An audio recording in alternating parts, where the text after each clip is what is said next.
All right, guys, it's time for the Next Level Guy Show, a men's interview, interest, and improvement-focused podcast featuring interviews with the greats from all industries to help you better your life. Each week, a new episode features an interview with one of the greats, covering all aspects of their story, from life hacks to tips and protocols that have allowed them to live life on the next level.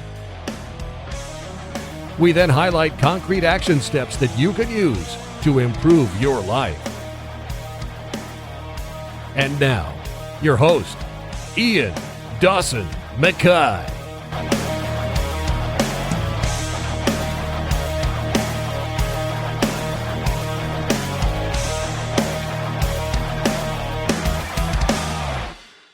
Hello and welcome to another episode of Top Tier Talent, a new series where I focus on the stars who are top tier prospects in their sport or industry and focus on finding and highlighting the key skills, habits and mindsets that make them so successful.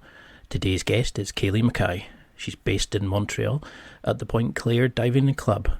She's one of Canada's top 10-metre tower divers, and up to recently she formed a partnership with Olympic medalist Meaghan Benfeito in the 10-metre synchro event.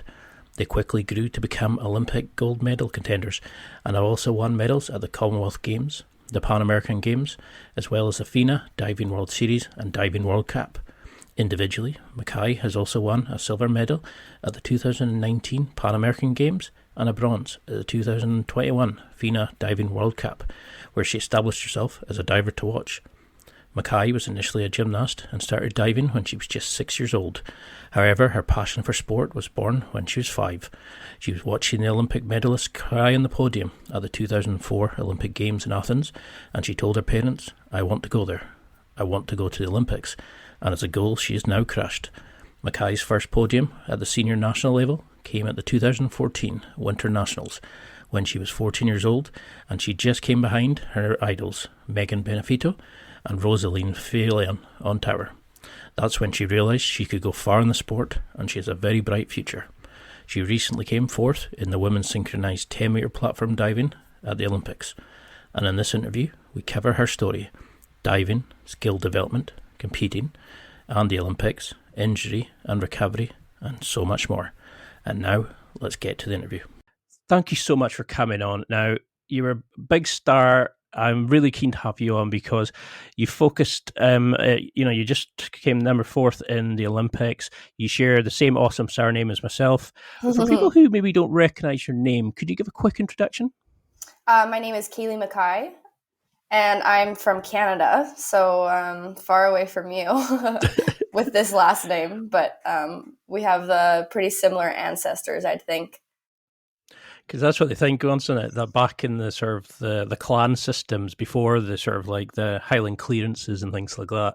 Yeah, we were all kind of related, and then there's the different variations of the names through the times as people moved, and it's quite remarkable to think that there maybe is a DNA history somewhere like through thousands of generations. But yeah, what was you're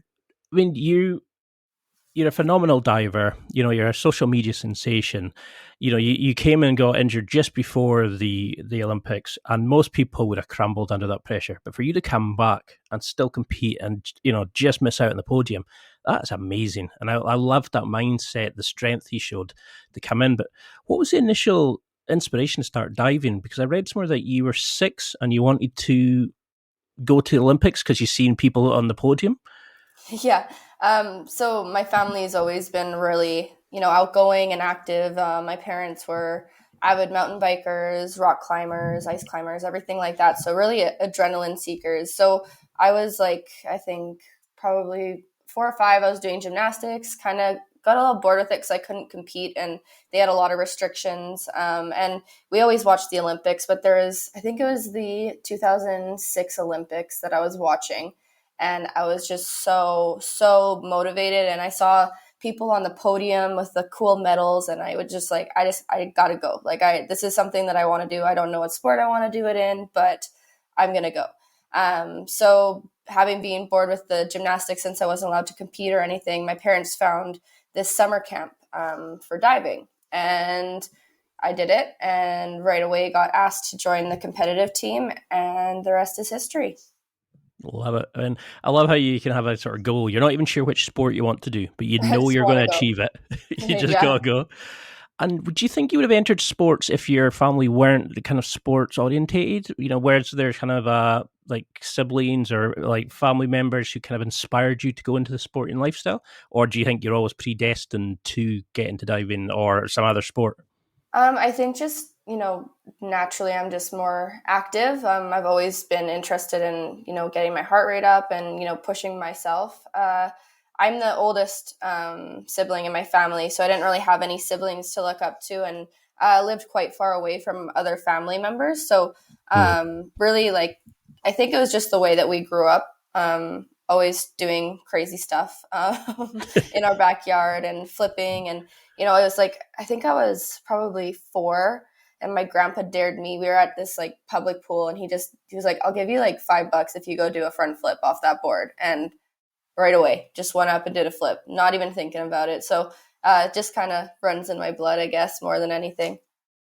You've got to show up, family. That's Yeah, a rule, yeah. because I'm a middle child. It probably shows a lot about it in this podcast, to be honest. But I always had this sort of more outgoing, adventurous brother. But it did motivate me to kind of go, right, I'm going to show him. I'm going to get better than him. He's more Yeah, academic, but I could always be bigger and stronger. That's the way I like it.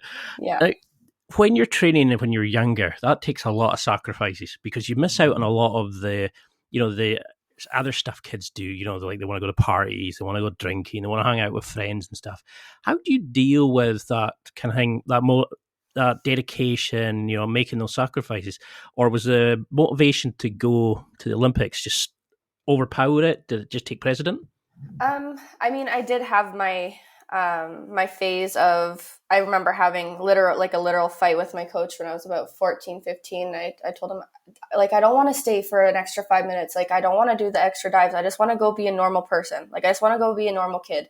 And that was a tough kind of year for me, because I was seeing all my friends, they're going out to parties, they're going out to, hang out and do the fun stuff. And then there's me, and I'm training my butt off for 6 hours a day. And it was hard, but the gratification of competing and succeeding, and, seeing my progression as an athlete, and realizing that, like, even though I was young, I was creating a livelihood for myself without really knowing it. And now I'm super grateful for the time and effort I put into it. And I realized that, they're sacrifices for a reason, and you don't get to, the top without any sacrifices. And I've made a lot of sacrifices in my life, not only just the missing out on, like, the childhood things, but I also moved away when I was 16 from my whole family. So I missed my brothers growing up. I missed, being with my family. I get to see them like twice a year maximum now. And I really had to grow up quite fast. So sacrifices aren't, the biggest thing for me anymore. I'm kind of like, I have a good perspective on them, because they're, in the end, it'll be worth it. And, they're sacrifices for a reason. And hopefully people around you can understand why you're making them. So. No, that's an awesome answer because it does take a lot to say, no, this is the path for me. No, I'm not going to go out and eat like Nando's or KFC or something. I'm going to go and I'll have to be healthy or plan ahead of what you can eat when you go to like the cinema or something like that. Does it fit into your macros and that sort of thing? I mean, we share a similar kind of pathway where I left to go to college when I was 17 and I was not probably emotionally ready, and I was really homesick and I was just like, I was younger than a lot of the other people who were 18, 19 and that. Did you struggle with that initially? Because you've talked about it feeling like going to Montreal was it was like a complete culture change almost. Oh. How did you adapt to, leaving the family, training and having to look after yourself and focus on your training? I mean, yeah, this move to Montreal was a pivotal point in my life, and it was definitely a culture shock. I come from out west in Canada, so Alberta, and it's the Rocky Mountains. We grew up outside. We grew up in the mountains. I grew up fishing, getting my hands dirty. Not necessarily a city girl, and I also don't speak French. Well, I didn't. I understand completely now, which is nice. But it was Alberta and Quebec are very opposite provinces when you're growing up, and it was never somewhere that I thought I was going to live. So even when I did come here for the first time, my perspective was of it was that I was going to come for 3 weeks at a time and then go back home and then train in Calgary for a bit and then move back out to Montreal for a few weeks and, come on and off. But I came once and I never left. So luckily I had a good support system with my teammates. My synchro partner actually billeted me out for a little bit. So I lived with her for about 5 months leading up to the Rio Olympics, which I didn't go to, but she did. And after that, then I ended up living with my now fiance's parents for a few months as well. So I had a good support system, which was great, but it was quite hard to leave my family since, I was quite young. I was only 16 and, 16 is young to be living on your own and to be moving across the country and starting a new life without, your base of support system. So it took a lot of, growing up real fast, but I was kind of used to that since, I was pretty independent for most of my young life with diving and traveling and all that kind of stuff. So it was just another thing to, make me stronger. But I'm really grateful for that opportunity in the end.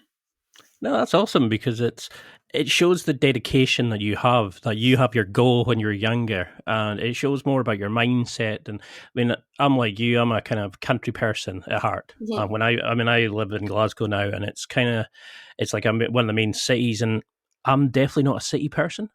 But I think you never lose that kind of country approach to life, do you? Like getting hands dirty. Like, you're on your bio, it says that you like fly fishing. You're not going to see that.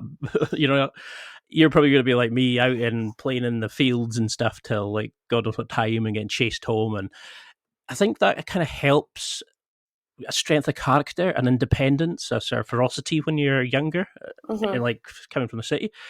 And do you find like that helps your diving, that kind of, it almost put a fearlessness into you when you were growing up and it helped your improvement? What does like a typical week now look for you? Because diving's like very technical. So you would have like mobility training, core work, gymnastics, that sort of thing. How do you do that with mindset training and have a life outside it? It sounds amazing. So diving, what I think is really cool about, talking to people and kind of teaching them more about my sport is that all you see on TV is the 5 dives I do. And you don't really see what goes on behind the board there. So my week is Monday to Friday. I train. Generally Monday, Wednesday, Friday, I would do 2 practices a day, which I would start around 9:30.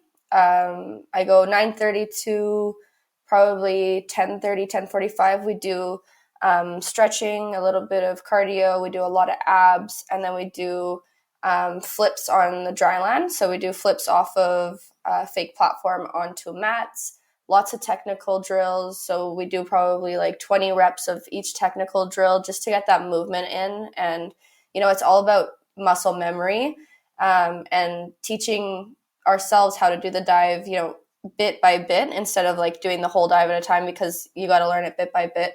And then we'll go in the water for about an hour and a half. I'll take a break, and then we'll do it all over again, starting at around 1 in the afternoon. And then the Tuesday, Thursdays, we'll do 1 practice with a similar schedule, and then do some weight training. And then on Friday, I'll do weight training as well. So it's quite a busy week. I get home around, it's literally a 9 to 5. So it's hard to find, the time to fit in friends and all that stuff, especially when your job is working out. You're always exhausted, right? Physically. But I've been doing a lot of trying to paint. I like painting a lot, and it's a good meditation kind of thing for me to get out of my zone and just to be on my own. But, the weekends are generally where I hang out with my friends, but I'm lucky to have a good supporting and, surrounding in the pool with my friends. I've got my best friend there, which is nice, and a good team. So I don't necessarily crave that socialization so much because I get quite a bit of it at the pool. Because it certainly seems a fantastic setup, because your best friend's Molly Carlson. She's 20-meter diver. Yeah. And I've watched some of her videos on Instagram, and that looks insane. I've interviewed Leanne Richards, who's a Red Bull cliff diver, and you just think they're off their nut. And then when I watched some of your videos, I was thinking, she's off her nut. Because to me, I can't imagine that body control, that kind of being able to simplify a jump and go into your head, because it looks like it's over in seconds to me. It But is. to you, It's less than a second early for yeah, mine. So that is scary. I mean, how do you even start? I mean, I've seen you working with the water belt to kind of, you're held on pulleys to kind of control it and slow it down. But how do you start working on a dive? Say if your coach comes with a new movement pattern, how do you start breaking down something? Is it just hit the dry land gym and rep onto mats until you can get the motion and put it all together? Do you break it down into its contingent parts, or is there a kind of trick to getting better at diving? So yeah, basically the thing about learning a new dive, like starting when you're a kid, you got to learn the basics. You learn how to jump, you learn how to take off, you learn, you try to learn the fundamentals with proper technique so that when you're older, you don't have such a hard time adding new things in. For example, when you're a kid, you do 1.5 flips, you do a front 1.5, and then you gradually incorporate another flip into it, another rotation. And by the time you're 18, you're doing 3.5 rotations. So we do a lot of water belt. We do a lot of we have belts on the trampoline, which is the same as the water belt, but like you don't jump into the water, you just do the movement. And it's a bit easier for the coaches and for us to do, 20 reps rather than doing it in the water, because it's quite demanding on both of us. You do a lot of flips on dry land, and you incorporate, the come out simulations, the takeoff simulations. And what I have found that's like very helpful is doing visualization. So it's funny because for me, if I can't visualize it, I have a really hard time actually doing it.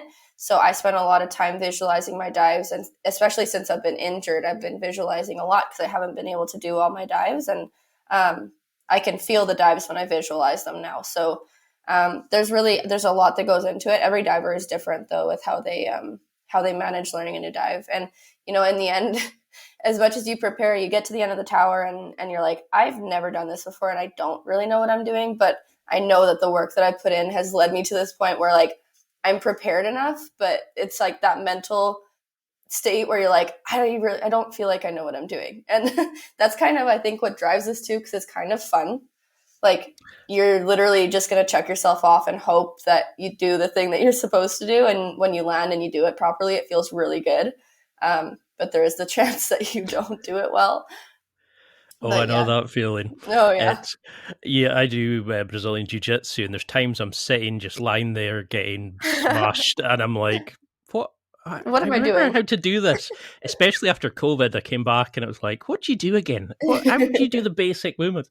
I mean, that's the I suppose the beauty of like muscle memory. You can practice something so many times that it goes. But something that I think a lot of people would just look down and go, shit, that's far down. Like 10 meters, 5 meters, 3 meters, whatever it is, it's still a scary amount. You've talked about using like your positive, thinking techniques towards your dives.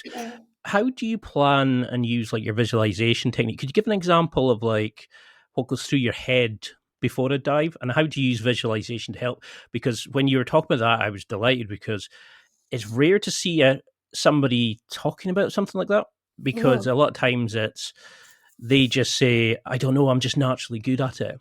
And that's why I'm so keen to have you on, because you go into a lot about your training and your approach. You become a sort of an ambassador, like a social media ambassador for diving, and you're really giving an insight into it. But what goes through your mind when you stand on a board and look down and see such a distance? I mean, over time, the 10 meter doesn't seem so high. And, when you're competing, you've done the dive so many times that it's just routine. So when you get to the board in competition, generally for me, I do my power stance, and I tell myself that I say, I'm beautiful, I am capable, I am confident, and I am powerful. I do that just to give myself a bit of like confidence. And then I think about 1 or 2, maybe 3 key points of my dive that I need to think about, that generally those 2 things will lead to a good dive, because the rest of the things, the rest of the little movements will come if I do those 2 things. Because in the end, if you're thinking about 10 things for a 1 second dive, your brain cannot keep up with that. So it's funny to think about, what I think about on the end of the tower, because a lot of the coaches are just like, don't overthink it. But then you're like, how am I not supposed to overthink it? Like, I'm chucking 3.5 flips off of this 30-foot platform. Like, I need to think. But it's the second you think about it that's when you go wrong. Yeah. So generally during a competition, depending on which it is, because the length of the competition, varies from how many people there are in the event. So I'll distract myself between the dives and try not to overthink what I'm going to do next, because that just doesn't help. So I'll distract myself with music, generally country music, which is great. And then like 5 minutes before my dive, I go meet my coach. They'll tell me my correction. I'll do a simulation. So I'll do body movements that, correspond with what I do in the air, but I'll just do it on the ground without jumping really. And that really, helps with my mental visualization, and they'll give me little critiques on movements. If I don't do it right, they'll remind me what I need to do. And then I'll walk up to the platform, take my breath, do my positive thinking and, self-motivation. And then I'll get to the end of the tower. And hopefully at the end of the tower, you're calm enough to have those two things in the back of your head. And then you just go for it. And generally that works for me. So, but everyone's really different. Like, everyone's methods. Some people don't want to think. Some people need to overthink. Like, some people need to dance between their dives. Me, it's that. So. And because that's like, for instance, when I do jiu-jitsu, I want to have the move put on me to feel where the pressure points and the flow of it. Whereas other people, you can see them kind of going, oh, I'm a audio, or I'm a visual, or kind of learner, or I'm a, and I need to repeat it over and over to get it into my head. And do you use like box breathing to control stress? Do you have like a method of kind of controlling your breath, or are you just at the point of, I'm confident enough, hit your mantra and go, I got this, watch this? Well, generally I do have my breathing techniques. I'll do the 4 seconds in, 8 seconds out, which helps me not hyperventilate. But other than that, I mean, like, I've had a lot of time with my my mental prep and my psych to like kind of help me with my my breathing techniques. And I do this when I'm overwhelmed, I do this 5 senses technique. So you incorporate sight, smell, what you can hear, what you can touch, and what you can taste. And like, if I get overwhelmed during the competition, I'll just do those. And it'll also distract me from what's going on in the event. Because, you're diving against 30 other divers that are amazing. You're not going to want to know exactly, like, you hear them getting 10s and you're like, oh crap, like, I have to get 10s now, which isn't necessarily what you need to be thinking about. But I do have a few mental techniques, but a lot of them are kind of like self-taught things that I've found make me more comfortable and make me calm. No, I like it, because I've noticed like a lot of top performers will always have a ritual for, before they get into the arena, as they're warming up. You can usually tell the who's going to perform well by how they're performing in like the warm-up area and stuff like that. I mean, you work in an area full of top performers in Montreal. You worked with Olympians from your sports and other sports. Do you see a similarity in the approach like a lot of these top performers have in their life, in their training? And how has it benefited you being involved with such amazing athletes? Well, I mean, yeah, this facility that we train at is incredible. I've never really seen anything like it other than at like high levels, like universities with lots of school teams. But at the INS where we train, it's I think we have 10 sports, and it's incredible to see how motivated people are. And it's fun to be in the gym with so many sports that have, the goal of the Olympics. It was fun before the Olympics to see everyone just hammering away and being like in their zone, but still supporting each other. Though we don't get to see much of each other's training because we all have very separated facilities within the complex. But I mean, it's fun because like a lot of the people that are at the facility that we're at are at the Olympics. So like we train together and then we see each other at the games, we cheer each other on. And even if we're not super close friends, we still have that kind of connection of like supporting each other because we see each other every day and we kind of know what we're going through. But it's a pretty incredible facility to have so many Olympians. Imagine like me coming at 16, not knowing anybody that's an Olympian and then going to train there. It was super overwhelming. I can well imagine that. I mean, I went to college and I found it was kind of like, whoa, having to look after myself, eating and sleeping and stuff, and doing college work. You were going in and meeting people that you've probably seen on TV and in competitions, and they kind of blew you away. And I mean, that's what I was keen to speak to you about. Was one of you do a lot of solo diving, but you also do partner diving. Mm-hmm. And you were talking before about how you'd lived with your training partner. Do you think that kind of benefited your kind of building up a relationship? How do you build up that synchronicity, that kind of alignment with your training partner? How do you do it on and off the mats? Do you spend time together? Do you, listen to music together? Do you just rip the mick out each other? Did you find a good way of doing it so that your friends on and off the mat, off the board, so it eventually helps you be a better diving partnership? Mm-hmm. So, my belief of synchro diving is that you need to have a good chemistry. You need to have a good relationship together and a good understanding of who you are. It's not just, trying to get the proper timing and doing all the reps of flips on dry land to, become the best team. And living with Meaghan, we got to know each other quite well. And it did take us quite a while. We had a rough 2 years of kind of not understanding each other completely.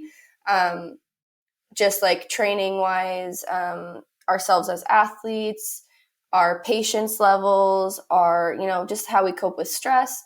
It was very hard. And I think that, when I'm looking for new partners, and I think it's really important to implement that like chemistry and getting to know each other and caring about each other, because in the end, if you're at the end of the tower and you're just diving with someone just to, say that they're your partner, you're not fully invested in the team itself. And I think that creating a team it's important to have, that chemistry and that care for one another. So Meaghan and I really worked on ourselves, and we worked on getting to know each other and getting to read each other. Because in competition, if I'm stressed or if she was stressed, I knew how to kind of support her and comfort her, which was, after the 2 years, it was quite nice to know. And you can stand at the end of the tower and say like to yourself, okay, she's going to do what she needs to do.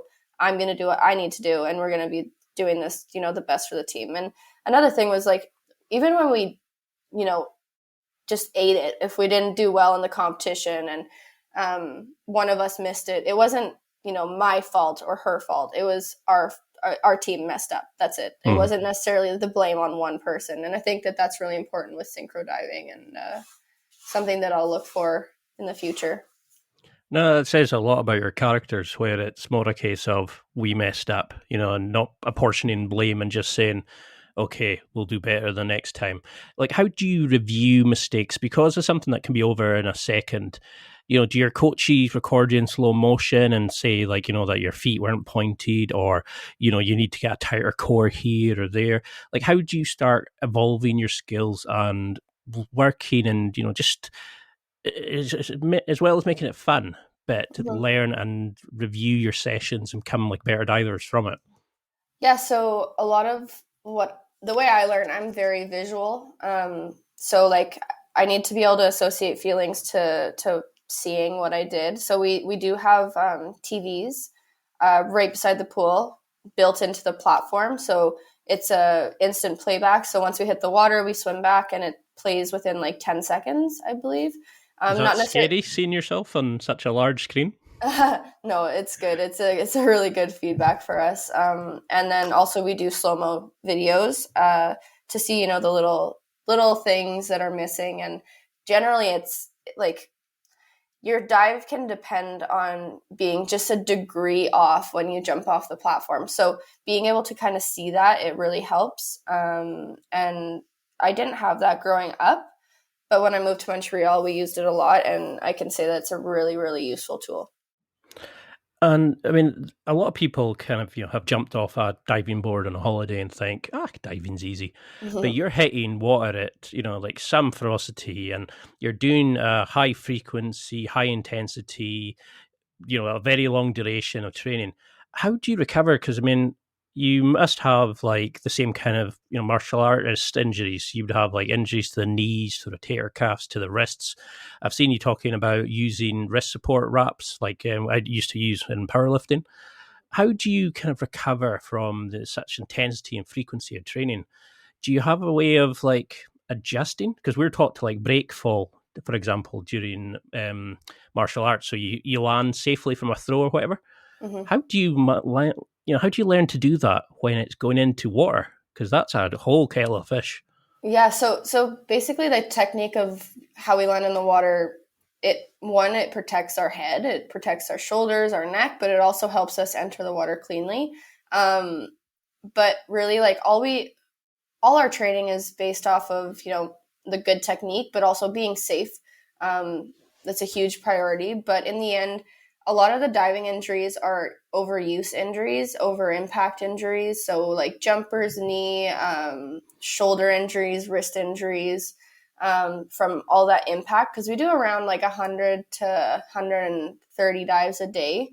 So that impact over and over and over and over, it's a lot on the body. Like for me, I get massive tricep problems, and it's such a weird injury because never heard anyone with like super sore triceps like every week, but that's my problem. So generally I'll ice a lot, try to eat properly, make sure I sleep properly after a hard week. And that's one of the struggles too with like having socialization on the weekend and stuff too, because you have like a long week and then you want to see your friends, you want to go to a party, but then you're like, okay, my body really needs to rest. So for me, it's really like resting and the ice, drinking a lot of water. I haven't necessarily found the perfect formula yet, but if someone finds it, I would love to hear it because it's not fun. I think they would become a multi-millionaire if they could. Yeah, help. Because that's the thing, isn't it? It's like people kind of go, you're only diving into water, but it's when you're doing it repeatedly and, it's you're twisting your body and you have to hold it, like just try to do, say, like a pike in gymnastics. It's tiring enough. Imagine doing that repetitively and then having to push yourself off a hard board, hit water at such an impact as well. I mean, it must be exhausting on the body. I mean, is there a way that you can recover? Have you got a recovery protocol apart from sort of ice and hopeful? Do you use like massage guns? Do you use lacrosse balls for tight muscles? I've seen you like to cook. Is that just a kind of way to mentally disassociate from training? I just like learning new things. So learning how to cook is also like, it's something that I get to learn and add to my resume and, treat myself as well and my fiance. But as for like recovery stuff, yeah, the lacrosse balls, the massage guns, all of that is in my repertoire. Like I use them every day, but I don't necessarily look at them as like recovery. They're also like preparation for when I get in the water, like prepping my muscles for the impact, relaxing them enough so that they're not already contracted and super, super tight when I get into the water. Because I can tell you that hitting the water off a 10-meter feels like hitting concrete. Like I had an accident about 2 months ago where I belly flopped off of the 7-meter and I was very concussed. But I can tell you that like it felt like I was jumping onto concrete. So really like preparing your body. You can't prepare your body for that, but like preparing your body for like the overuse and all that stuff is useful to have the massage guns. We get a lot of massages. I used to get a massage every week, once a week. I see a physio at least twice a week. Lots of, preparation exercises, strengthening exercises, and, doing those movements on dry land 20, 30 times before we get in the water. It really helps as well, prepare your body. So it's time for a quick break. There are millions of potential products to buy, so how do you know which ones are worth your hard-earned money? Simple. You go to nextlevelguy.com/affiliates and explore those that will transform and improve your life. You'll find deals, listener exclusives, and special offers with some great companies. Recommendations are 100% honest and only on items Ian has tried or believes in. The companies showcased will make you a better man in all areas of your life. Simply go to nextlevelguy.com/affiliates and level up.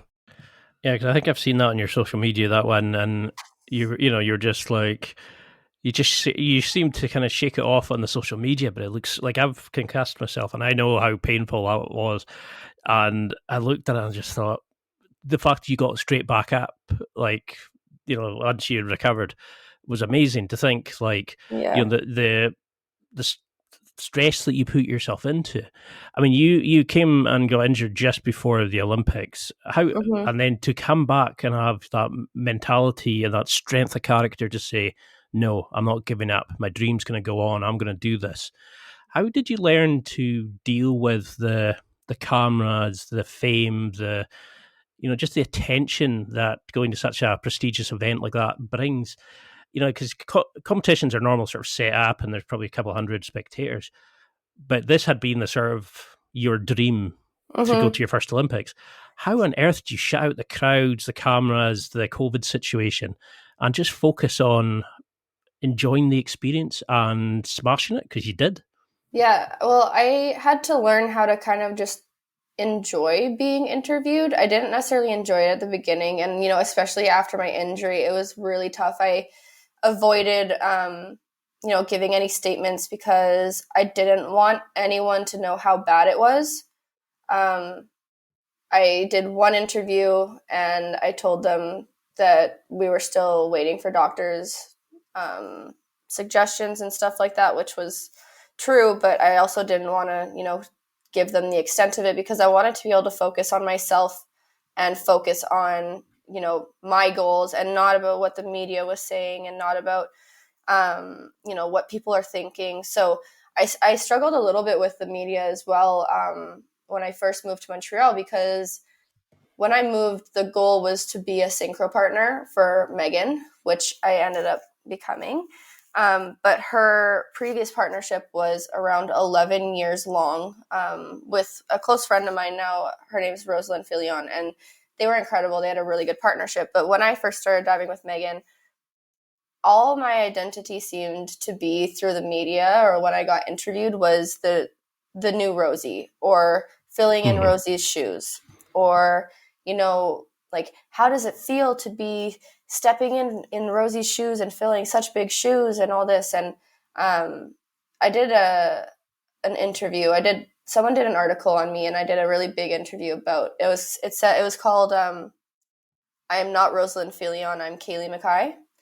And it was kind of a look into my perspective of like who I am. I moved to Montreal to become my own diver, to, push myself, push the limits of diving, push the limits of women in sport, and not necessarily to fill in any shoes. And as much as I looked up to these two people, like this partnership, I wanted to be able to create my own partnership with Meaghan and not have all of our successes or achievements kind of brushed off because we didn't achieve what they had achieved.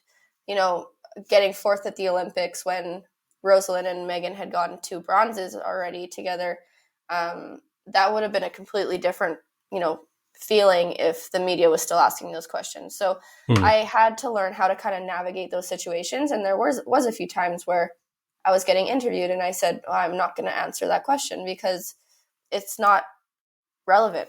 Like, I'm my own diver. And if you want to ask me what I think about Roseline or what I think about her career, I will tell you that it was amazing. And she was a huge inspiration for me. She was one of my idols growing up, but I was getting kind of tired of getting compared to her. So it's important to, see the media as a positive thing, but also to know that you have control over like what you tell them, and you can tell them that you don't want to make a comment. And that kind of helped me navigate how I saw it, and also learning how to use social media and kind of block out people that kind of just seek your attention. They'll say really mean things just to get a response from you. And with, my Instagram, I get quite a bit of that, and it's all a learning curve. But I mean, at the Olympics, it was pretty funny to see after my event. I couldn't walk after my event, and we had to go to the mixed zone, and there was probably 20 reporters. And I did 2 interviews, and then I looked at Meaghan, and I'm like, I'm going to have to tell this story 18 more times. So basically, we got all the reporters to just huddle up in a ball, put all the microphones in the middle, and they all would ask questions. And when they found out how bad my injury was, the room just went silent. So I was happy that I didn't necessarily put it into the media when I got injured, because I know that I would have had so many people wanting to know, how's your training going? Are you going to compete? How's your healing? Why are you still pushing yourself? All that stuff. So I was able to kind of focus on myself and focus on my journey and what I wanted to do instead of what the media was saying about me and all that, because definitely felt it after the Olympics too, because not all the articles were very positive. I mean, because that was what bugged me about it when I was looking at a lot of stuff. It was like, oh, she's replacing this one. She's the new this one. And I was like, no, she's creating her own legacy. Mm-hmm. She's smashing it, and you're opening up the world to like what diving is, and you're showcasing behind the scenes and in training and stuff like that. And I think that's what a lot of people forget is what a troll on an internet thinks is funny. That can be really harmful to somebody, like if they're going through something and they're struggling. I mean, I don't consider myself media, like doing the podcast. I would consider these a chats, but I could see how it could be so frustrating getting asked the same question, or, you know, like to set the scene, you kind of have to ask how did you get into diving kind of things. But I don't think they're as interesting as finding out what makes that person tick. Mm-hmm. And I think that's what sometimes it's almost like fluff pieces some of these interviews do. Mm-hmm. And it must be so frustrating when you come out and, you know, you've done an amazing thing, you've transformed your life to get to that point, and they're asking you something about, so what's it like to be the new X? Mm-hmm. Or when it's, you know, they should be looking at you as a person and finding out what makes you tick and finding that the inspiration and that point of view that makes you go, hell yeah, this is why Caeli's a burning sensation in diving. Did you struggle with like a post-Olympic depression? Did you struggle getting back to normality after you achieved your dream? Because you're going to go to the next few, you know, so I wouldn't worry about going and getting medals and, you know, competing. And did the world go a bit flatter, a bit quieter after you came back? Oh man, yeah. This is something that I really want to have more conversations about. The post-Olympic depression is something that no one talks about or really prepares you for, and it's something that I have been trying to talk a bit more about, but it hit me like a brick. Like I think I'm still kind of recovering from it. Like I'm still in it. It's been 8 months and I'm still feeling it. You go from training your whole life to reach this one spot, and that 2 weeks that you're at the Olympics, it's absolutely incredible, and it's the biggest high that you've had, and it's a constant high. Even like with my ankle injury, it was still a high because I was like, I'm gonna be an Olympian. Like this is something that I've been working for since I was 6. Like that's incredible. And then, you know, it's great, you have all this media attention, people know your name. I finished the Olympics, had to leave right after my event, so I didn't get to stay for like the whole time, but then I went back to Calgary, and all you are like is an Olympian. Like no one really like when you come back from the Olympics, like I got my tattoo, and it's really cool. Like it's awesome, great attention. But the more that you hear it, like, wow, you're an Olympian. Wow, you're an Olympian. It kind of just like makes you feel less like a person, and you realize that life isn't all the Olympics. So like that was a huge perspective change of mine, because I thought I was going to change as a person after the Olympics. I thought that I was going to change just because I had Olympian beside my name, but it might have changed me a little bit in the sense of like me wanting to be more vocal about mental health, about my journey, about, you know, what it's actually like to be an athlete aspiring to go to the Olympics, and show the ups and downs. But that post-Olympic depression, after that kind of high goes away, it's really, really hard to get back into it. And I talked to my fiance about it before the Olympics, because he was like, you don't need to rush back after the Olympics, especially with your ankle injury. Like, don't rush back, because he told me that with he went to the Olympics, came back more motivated than ever, and then didn't really take much time for himself after the Olympics to like take that vacation that we haven't had in the past 4 or 5 years. So he rushed back and learned all these dives, and then his post-Olympic depression kind of hit him, a little bit later. So I tried to take more time for myself after the Olympics to really just enjoy life, go to those parties, go see my friends, see my family, travel a little bit, which was nice. But then once I got back to the pool, it was kind of like, oh man, especially with my ankle injury, because it wasn't healed. Like, I'm still in my boot as we speak right now. I'm in my air cast, because like it's a long journey to come back, and everyone has their own kind of story with their post-Olympic depression. But I think the biggest thing of it's not even just the Olympics. Like, if you go from any high in your life to normal life right away, it's going to hit you. And that big difference in like the feelings that you get when you wake up is just, it's just depressing. Like that's the only way I can express it. And it's hard to motivate yourself, but it gets better. And the way that I got through it was just setting small goals that made me feel successful every day. And I'm continuing to do that. And not all the days are great, but if you can look back on your week and think that you've achieved something, then it helps. And I mean, that's an awesome answer, because you see that a lot of, the up to the Olympics, and then the story kind of just ends. They don't kind of go back to them after and say, how did they go back to just being the person after? Mm-hmm. Like, no one can ever take away what you've done. The fact you've gone to the Olympics, like, that's an amazing legacy and amazing achievement. But then they forget you're a person after. And I think that's the beauty of your social media, like Molly's social media, like the videos she was showing when she was like in tears and she was having terrible days, and you were talking about your mental health. I mean, I struggle with depression and feeling low and stuff like that, and I can really appreciate how much of a struggle it can be sometimes just getting out of bed and going on, and especially coming from something where you're at the peak of your sport and suddenly you're going back to, let's just go back to training. Do you reset your goals at that point? Do you take some time out? Do you journal? Do you or did you just want to, just spend a bit of time with your fiance? I mean, congratulations, by the way. Sorry, I should have said that at the start. Thank you. Do you think, how do you juggle just being you and the training? Have you learned how to deal with your mental health at all? Do you get that training from your sports body to to how to deal with things, how to deal with the stresses of training, being away from family and that sort of thing?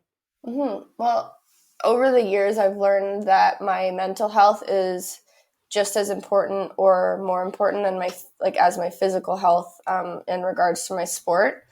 I have been spending, in the past 2 years, I've been spending a lot more time working on myself mentally. I struggle with anxiety, and I have an eating disorder. So having an eating disorder in a sport where you always need to be like peak shape, you always need to be healthy enough and strong, and you have to have the energy. It was something that I really had to address. So I've been working. I have a psychologist, a nutritionist, and we work really closely. But after the Olympics, I kind of just wanted a break from diving. I just wanted to get some not. burgers. Yeah, exactly. I did an interview right after my event, and they said, "What's the first thing you're gonna eat?" And I said, "An A&W burger," and I did that. First thing I ate when I got home was a burger, and it was beautiful. And it was super, it was nice to not really think about diving or not go to diving every day and just be able to chill. And I think that was really healthy to do after the Olympics and not jump right back into it.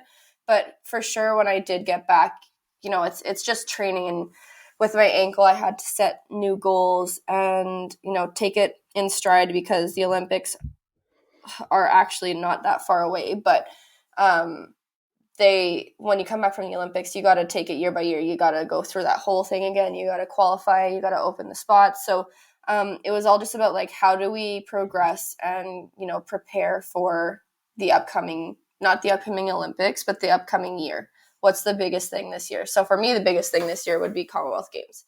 So that's kind of where our brain's been at as for planning and trying to prepare for my diving, getting my dives up, and getting my ankle healthy. I mean, it's great to hear you talk about using like a psychologist. I mean, I follow quite a few of them on like social media, and that's helped me just alone. I mean, the problem with like mental health is a lot of people feel like it's just theirs. You know, they don't know that they're not their thoughts sometimes, that the thoughts are just your brain throwing out prompts. It's not actually commands for you. So sometimes they feel worthless and upset and that. And I think it's great to see athletes like yourself be more open about it and talk about eating disorders and things like that. And it helps so many young kids go, okay, I can talk about this. I can go and ask for help and, you know, not suffer in silence, because when I was younger, it was not really acceptable to talk about mental health issues and things like that. And I'm so glad it's got so much better. And what kind of things do you do with your psychologist? Is it just sort of talk therapy? I mean, I've done CBT, NLP, things like that, and I found those really helped shape the kind of thoughts.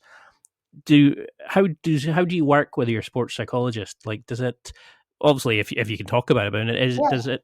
Have you found something that benefits you? Is it a kind of, how did you find the right psychologist that sort of let you explore how you're feeling, etc.?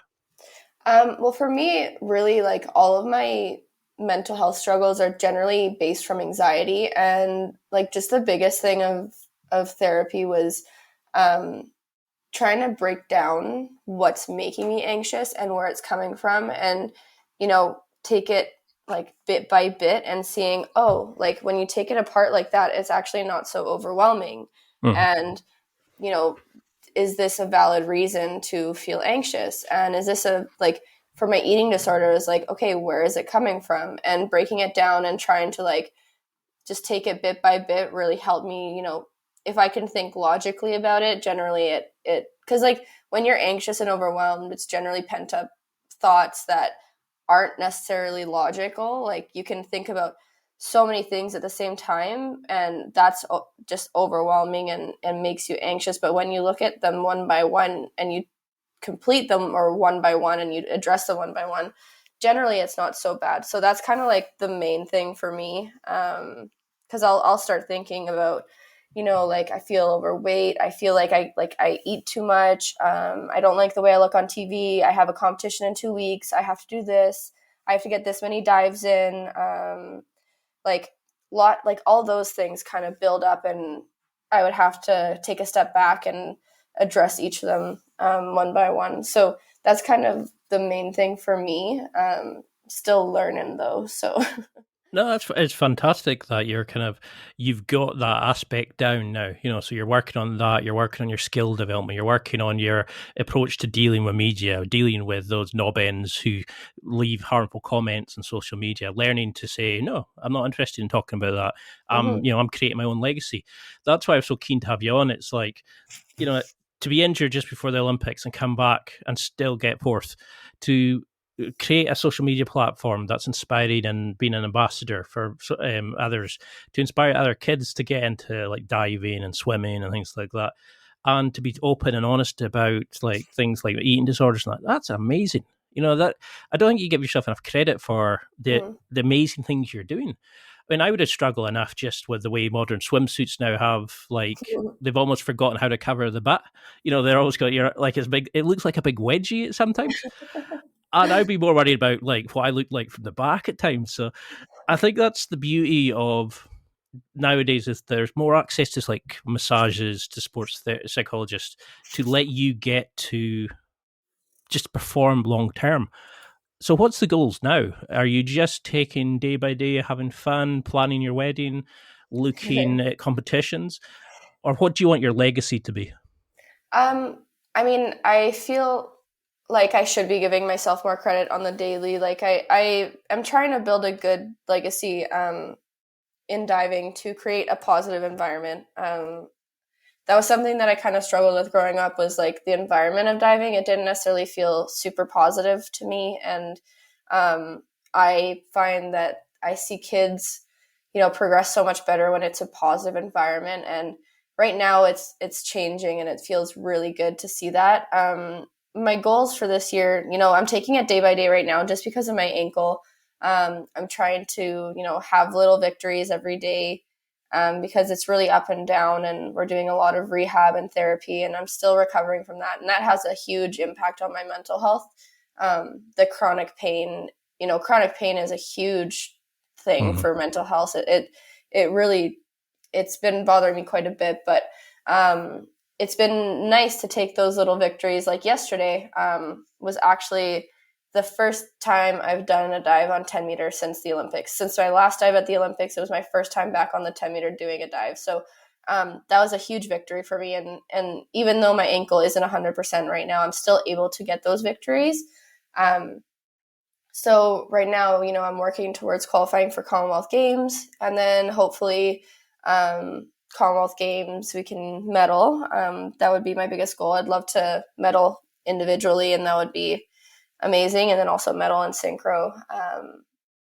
But yeah, so those are the goals. And my legacy I just want it to be, enjoying the sport that you're doing, leaving a positive footprint, helping people along the way, and sharing your journey so that, it's hard to think that people are also struggling with what you're struggling. But something that Molly, my best friend, has helped me with was we talk about our mental health, and we both see a lot of similarities in what we go through, and having that person to talk to, or just knowing that someone else is going through it, makes you feel so much less alone. So I've been trying to, open up about that, share it on social media, be vulnerable, and hopefully help a few people along the way.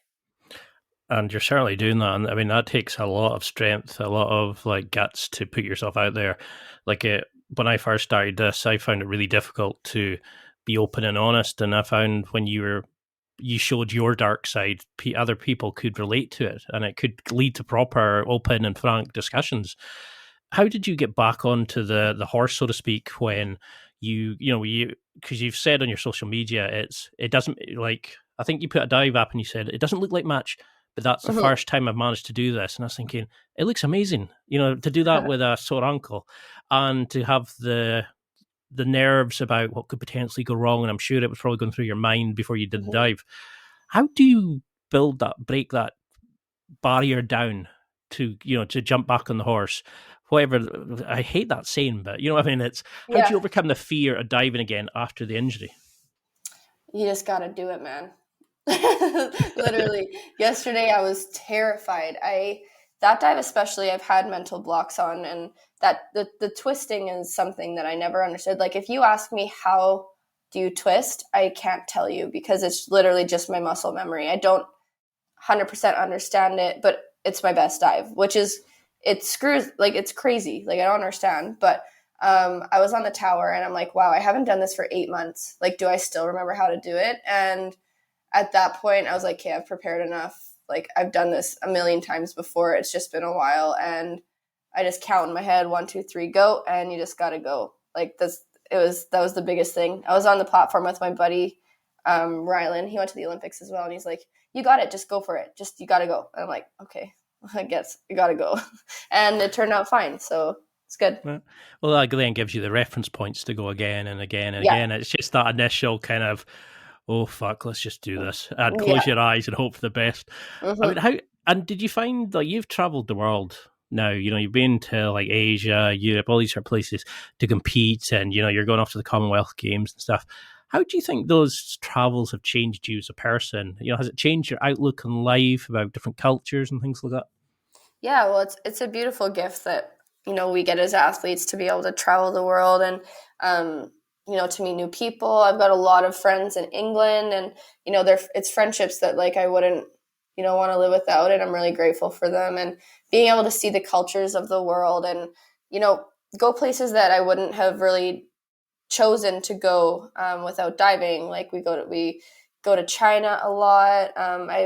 We went to Malaysia. Japan was beautiful. Peru. It's just, we have so many vast experiences, and we meet so many different kinds of people that it really opens your eyes to one, be grateful for what you have, because we go to a lot of countries where the living conditions are a lot lower than what we have, and just really appreciating what you have, and appreciating the journey and everybody as an individual. I think it's pretty cool to be able to get that out of your sport. I love it. I mean, because you're certainly creating a legacy. You know, you're going to be this a superstar in your sport, and you're going to be the new Caeli McKay. You know, you're going to be the person that people remember and go, bloody hell, I want to be like her when I'm older. Yeah. You know, you're doing an awesome job, and the fact that your documentary is putting this on to social media, that you're being open and honest about what makes you tick, what makes you great, but also what makes you struggle, will help the next generations. And I think that's also going to be a great part of your kind of, I think Molly calls it her girl gang, or her, I can't remember exactly, brave gang. Yeah. And I think that's going to be the sort of thing, is people look back and go, they were the ones who inspired me as a kid. And, you know, the fact that the people look at you and go, like, you can see it on your social media now, people going, wow, you're so inspiring. You're motivating me to get back in and try a sport. And it must be amazing to look at it like that. But I know we're way over our time. I'm really sorry. I feel like I could talk to you for days. But I'd love to do another round sometime in the future with you after you've won your gold medal. But what would you want people to take from this? What would you want them to have as their kind of take-home message, I suppose, or what advice would you offer to people who are maybe wanting to get into diving, swimming, or, you know, to that 6-year-old girl who listens, who I don't know how she found the podcast, but thinks, I want to go to the Olympics and be like Caeli too. I think, you know, the biggest thing I want people to take from this would be just to live your own journey, live the way that you want to live it. And if you have a dream, do it. Like, I am proof that your childhood dreams, they're not invalid and they're not crazy, because I basically had this dream before I could even think rationally. So, you know, live your journey, do it the way you want to do it, and, you know, push yourself to the level that you want to push yourself. But I can tell you that pushing yourself hard and, you know, sacrificing things, you know, it'll pay off.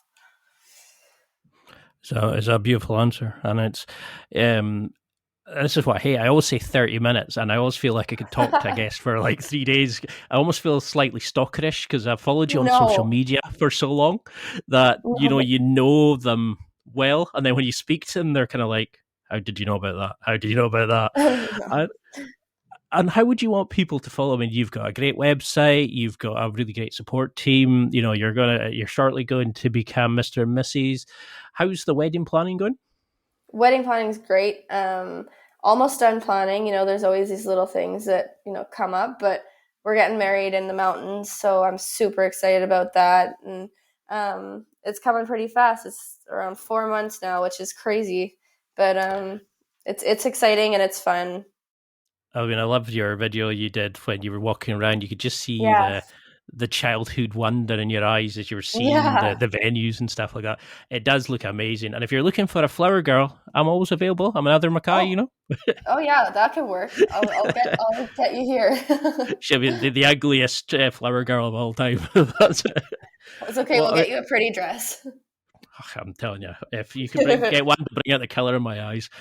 I find it's a joy to speak to somebody that I've followed on social media and kind of connect. You know, you feel like you inspire people without even actually meeting them. So to have the chance to see that you're the same person as you are on social media, as you are on the board, and you're just this awesome person who's doing great work and creating their own legacy. It's fantastic. So how would you advise people to connect with you, like follow you on social media?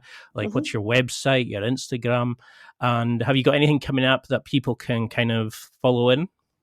I mean, I would suggest that you follow me on my Instagram. That's my main feed of social media. So at K McKay, it's CAEMCKAY. My Facebook as well. I have TikTok. And I don't have necessarily anything coming up, plans for social media, but looking forward to kind of showing people more about what my day looks like, how I train, and maybe incorporating a little bit more of my outside life into my social media.